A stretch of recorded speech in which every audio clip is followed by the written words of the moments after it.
Sir આપનું નામ? સામાજિક ઉત્થાન માટે, નાના અને ગરીબ પરિવારના બાળકોને પ્રોત્સાહિત કરવા માટે અને સમાજની અંદર એકતાની ભાવના ઊભી કરવા માટે કાર્યક્રમ થયેલો છે. એનો ઉપસ્થિત મારી સાથે સિવિલ ડિફેન્સના પરેડ કમાન્ડન્ટ શ્રી કૃષ્ણભાઈ નાયક, નરસિંહભાઈ પંચાલ, મકસુદભાઈ,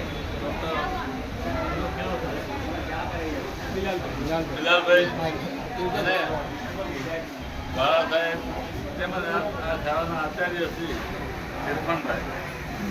સામાન્ય રીતે લોકો કામ કરતા હોય છે, પરંતુ અહીંયા જે હરિતાબેન અને મકસુદભાઈ જે કામ કરી રહ્યા છે એમને વિશેષ લાગે છે. એટલા માટે કે આજે મેડિકલ કેમ્પ ચેકઅપ કેમ્પ રહ્યો કે નાના ગરીબ માણસોને અને જે દૂરના જે શકતા માણસો પોતાના શારીરિક હેલ્થ માટે મદદરૂપ થવા માટે પણ કાર્યક્રમ.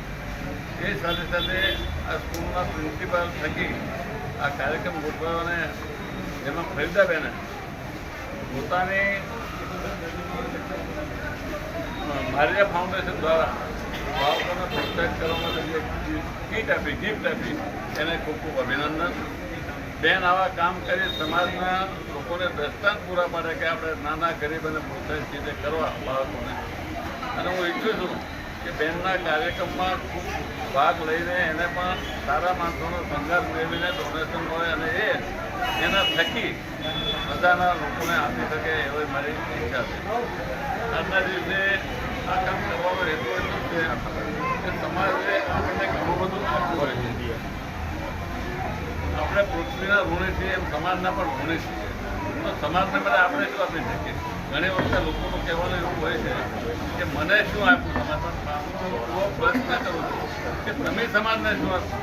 તો મકસુદભાઈ, ફરીદાબેન, આચાર્ય ઇરફાનભાઈ અને આપ સૌ હતી પોતાનો સમય કાઢીને અને સેવાનું કામ કરીને બધા આપ સૌને ખૂબ ખૂબ અભિનંદન.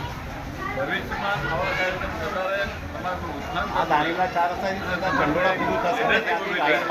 સારા નતા કામમાં કોઈ સમય લોકોને સારા સંસ્કાર અને સંસ્કૃતિ લીડરશીપ થકી બધું થઈ શકતું હોય છે. માટે આપ સૌએ જે કાર્યક્રમ કર્યો અને આપ સહયોગ કે મને આપ સૌને પણ ખૂબ અભિનંદન.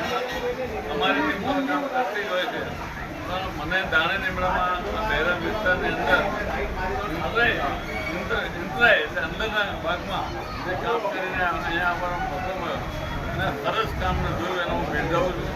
અને આ ભવિષ્યમાં આવા કામ થતા રહે, નાના મોટા બાળકોને મદદ થાય એ જ અપેક્ષા ભારત માતા કી જય. વંદે માતરમ.